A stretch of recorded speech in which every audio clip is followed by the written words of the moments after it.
안녕하세요. KMATV입니다. 저희가 지난번에 병무청에서 근무하는 의사 선생님, 병역 판정을 담당하고 있는 의사 병판이에 대해서 들어봤습니다. 저희가 안과편 한 가지만 나갔는데도요, 인기가 정말 많았어요. 그래서 다른 과목도 좀 설명을 해달라는 요청이 있어서 앞으로 한 과목씩 좀 여러분들께 소개를 해드리려고 합니다. 그래서 오늘은 정형외과에 대해서 얘기를 들어볼게요. 정형외과 전문의 서동환 선생님 모셨습니다. 어서 오십시오. 안녕하십니까? 네, 먼저 시청자분들께 소개 부탁드릴게요. 네, 안녕하세요. 중앙신체검사소 및 서울지방병무청에서 근무를 하고 현재는 가톨릭의과대학교 대전성모병원 정형외과에서 임상진료 조교수를 하고 있는 서동환입니다. 저희가 병역 판정 의사, 병판이에 대해서 이제 좀 낯설진 않아요. 안과 선생님 얘기를 듣긴 했지만 정형외과 병판이는 어떤 일을 하게 될까요? 정형외과 병판이는 그 정형외과적인 질환 혹은 어떤 상태로 병원급에서 진단이나 치료, 수술 같은 것을 받은 수검자들이 네. 본인의 신체에 대한 판정을 요구를 했을 때 그거에 응해주는 그런 업무를 보고 있습니다. 네, 그럼 정형외과 질환이 있으면 어떤 서류를 준비해야 될까요?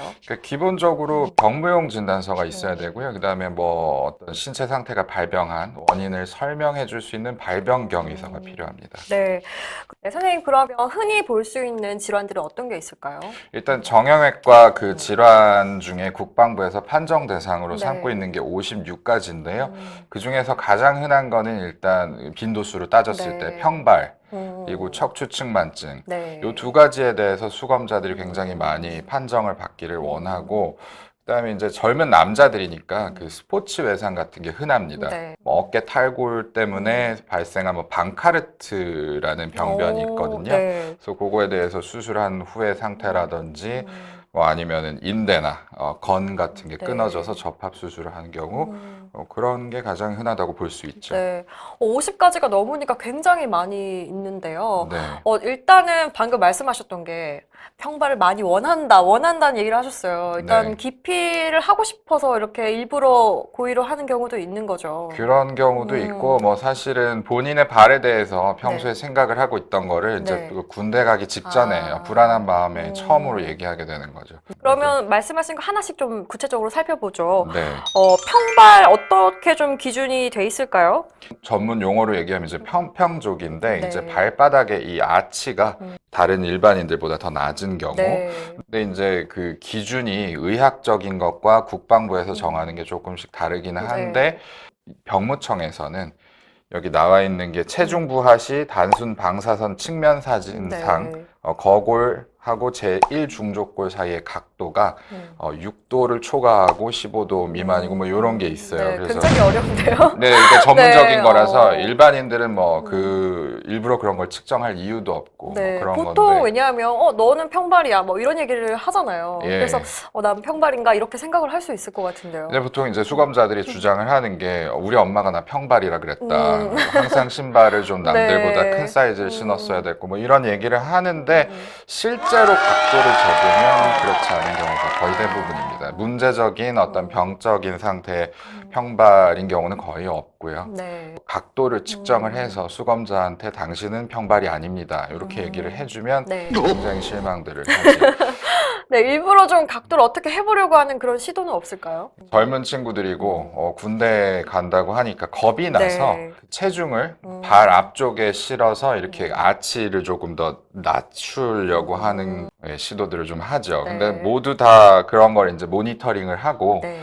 병무청에는 꼭 기억하셔야 되는 게 특별사법경찰이 있습니다. 네, 소위 네. 특사경이라고 부르는 게 있어서 그런 그 면탈 시도를 잘못하게 되면 걸립니다. 네, 예. 그러니까 면탈 시도는 하지 말라라고 단호하게 말씀을 해주셨어요.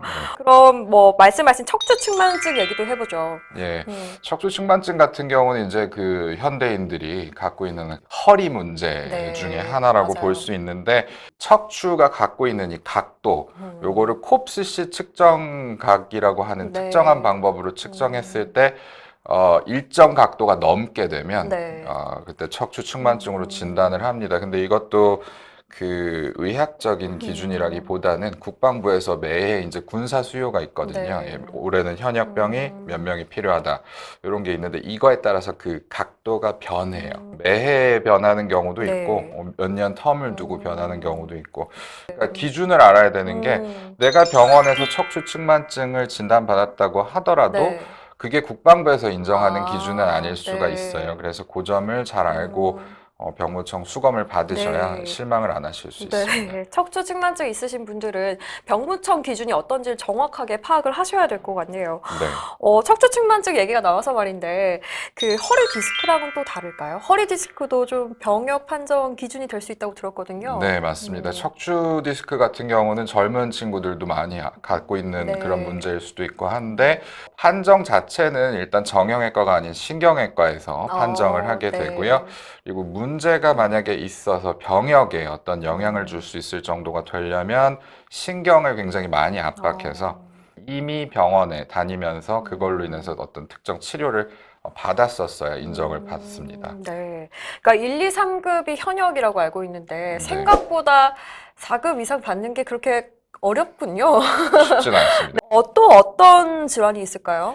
일단 아까 말씀드린 것 같이 어깨가 탈구가 되면서 네. 여기 있는 어깨의 특정 인대가 끊어져서 이제 말하자면 계속해서 어깨에 불안정성이 생기는 상태가 되는 거죠. 네. 방카르트라고 하는 네. 어떤 질환에 대해서 수술을 받은 경우에 한해서는 저희가 판정을 할 때 그걸 참고를 하고 있습니다. 네. 수술 전에 어깨 인대가 끊어진 MRI 사진. 그리고 수술을 하면서 관절경으로 찍은 그 수술을 하는 사진. 네. 그 두 가지가 있으면 그걸 인정을 해서 급수가 나가게 되죠. 네. 또 어떤 게 다른 건 있을까요? 이제 그 외에도 스포츠 손상 네. 중에서 이제 젊은 친구들이니까 뭐 축구 같은 맞아요. 걸 하기도 하고 그러다 보면은 발생하는 게 반월상 연골판 손상이 많이 생기거든요. 어떤 질환이죠?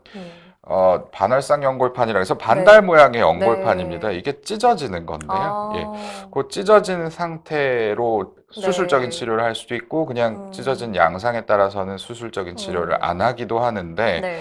수술을 안 한 경우에는 이게 등급이 현역 등급이 나오는 그런 아, 정말요? 수술을 안 했는데 오히려? 그러니까 본인은 아픈데 네. 수술은 안 했고 아, 근데 현역으로 가라고 하니까 네. 굉장히 이제 이해를 할 수가 없는 상황이 그렇죠. 네. 되는 그런 게 있는데 이제 정형외과 업무가 신체 감정이다 보니까 신체의 어떤 장애나 어떤 상태가 발생한 그 고정 상태를 평가를 하는 거거든요. 네. 단순히 손상이 생겼다고 그거를 어. 등급에 반영을 하지는 않습니다. 그러니까 치료를 받았는지 뭐 수술을 했는지 그게 더 중요하다고 볼 수가 있겠네요. 그러니까 이제 국방부에서 정한 판정 기준은 네. 남아있는 반월상 연골판의 면적을 대상으로 계산을 하는데 네.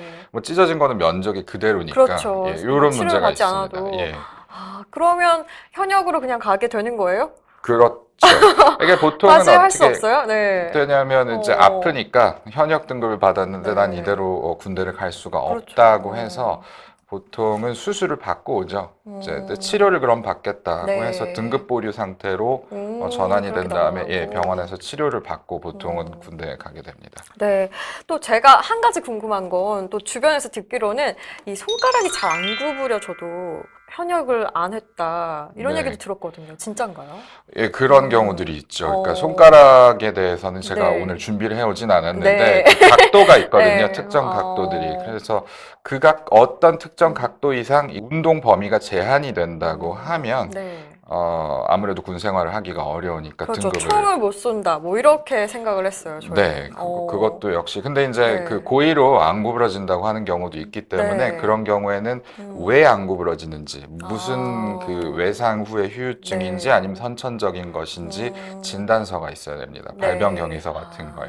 그러니까 무조건 안 구부러진다라고 해서 될 수 있는 게 아니군요. 예, 사람이 그렇게 쉽게 네. 써가지지도 않고 특히 병무청은 그렇죠. 예, 허술하지 국방부이기 않으니까 때문에. 네, 꼼꼼하게 보고 계시는데 뭐 계속 말씀하셨지만 정형외과 같은 부분은 면탈 시도가 많다고 들었어요. 또 어떤 사례가 있을까요? 뒷일을 별로 생각하지 않고 네. 일단 겁이 나서 시도하는 것들 중에 대표적인 게 이제 척추 측만증의 각도를 네. 과장되게 하려고 어깨를 튼다든지 그런 경우들이 가장 흔하게 그러니까 네. 하루에도 몇 번씩 발생을 하는데요.